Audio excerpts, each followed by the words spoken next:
Dictation start होगी 5 second बाद। Ready? Yes. महोदय, मुझे इस संबंध में एक बात और कहनी है। वह यह है कि मुझे मुख्य आयुक्त के भाषण के अनुसार यह आशा थी कि सरकार मजदूरों की उन्नति के लिए, उत्थान के लिए, उद्योगों के विकास के लिए और गांवों की स्थिति सुधारने के लिए तकनीकी प्रशिक्षण देने का काम करेगी।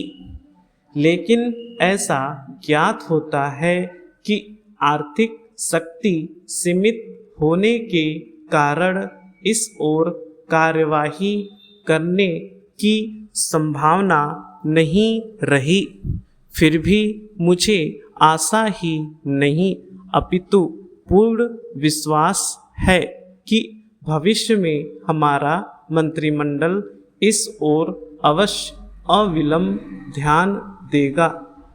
इसी प्रकार से ग्रामीणों की अवस्था सुधारने के लिए सरकार घरेलू उद्योग धंधों को भी बढ़ाएगी, जो अभी तक नहीं के बराबर है।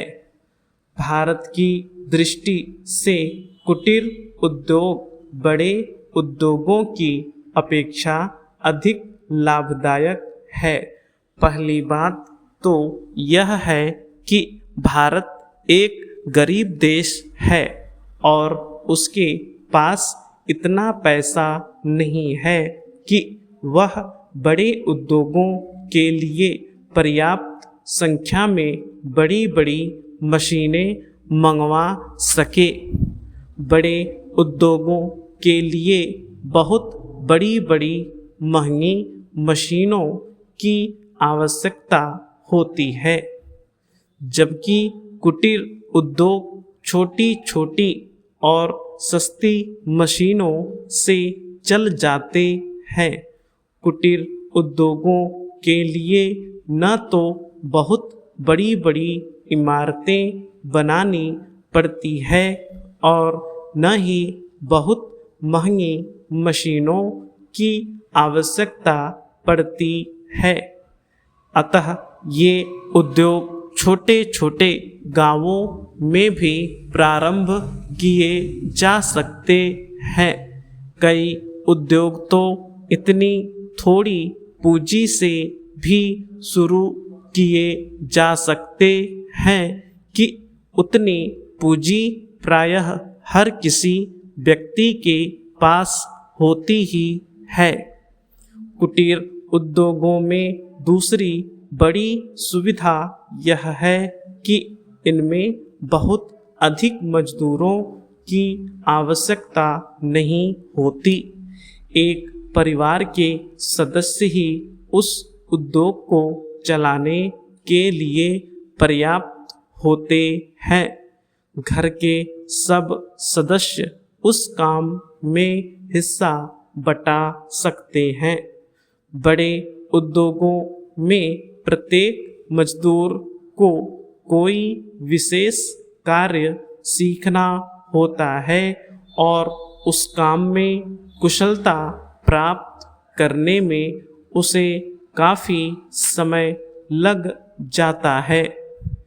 तीसरी चीज़ जो मैं आपके सामने रखना चाहूँगा वह यह है कि जो विचार और सुझाव आपके सामने प्रस्तुत किए हैं वे एक पवित्र, शुद्ध और जनता व प्रांत के हित को ध्यान में रखकर ही प्रस्तुत किए गए हैं और मुझे पूर्ण विश्वास है कि बिना किसी दलगत भावना के शिकार हुए आप उनकी जांच करेंगे और यदि वे जनहित की कसौटी पर खरे उतरे तो उन पर कार्रवाई करेंगे।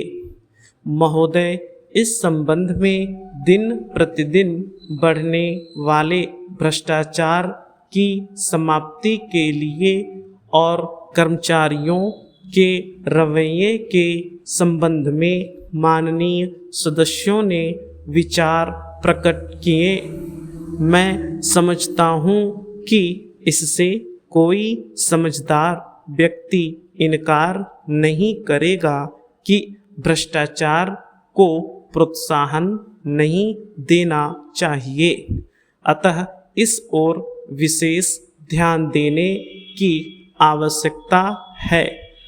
भ्रष्टाचार को समाप्त करने के लिए जो कठिनाइयाँ सरकार के समक्ष हैं, उन पर शीघ्र ही कदम उठाए जाने चाहिए। यदि सख्ती भी बरतनी पड़े तो चिंता नहीं, हमें ऐसे कदम उठाने ही हैं। मैं यह जानता हूँ कि बहुत से लोग, जिनमें कुछ हमारे साथी भी हैं, इसकी कुछ बातों का विरोध करते हैं। परंतु यदि हम देश की उन्नति चाहते हैं, यदि हम देश को आगे बढ़ाना चाहते हैं और विशेषकर यदि आप समाजवादी ढांचे के आधार पर, जिसको कि कांग्रेस ने देश के लिए निश्चित किया है, इस देश की व्यवस्था करना चाहते हैं, तो हमारे लिए आवश्यक है कि हम इस तरह से कदम उठाएं कि जिससे लोगों को अपनी जीविका सुंदर ढंग से कमाने के लिए साधन जुट जाएं। वास्तव में यह सरकार, जिसने यह साहसपूर्ण कार्य किया है, इस कार्य के लिए सबसे अधिक बधाई की पात्र है। जो लोग यह आशा करते हैं कि हर काम उस ढंग से होना चाहिए जिसके लिए गांधी जी हमसे कहा करते थे, और जैसा कि अभी हमारे एक साथी कह रहे थे कि जिस तरह से सरकार ने इस संबंध में व्यवहार किया है, वह गांधी जी की नीति के अनुसार नहीं था।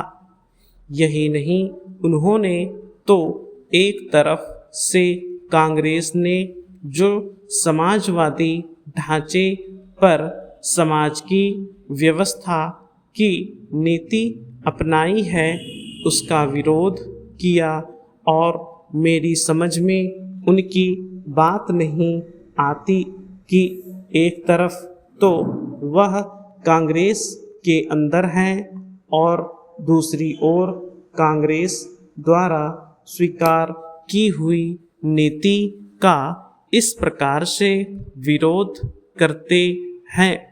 मैं समझता हूँ कि वह इस बात को भी जानते होंगे कि कांग्रेस द्वारा इस नीति को स्वीकार कराने वालों में अधिकतर वे लोग हैं जो गांधी जी के अनुयायी हैं और उनके सिद्धांतों में विश्वास रखते हैं।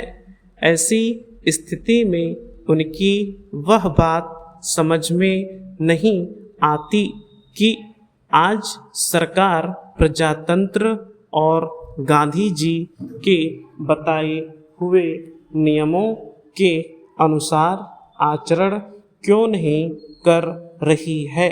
यह बात बिल्कुल ठीक नहीं है। स्टॉप।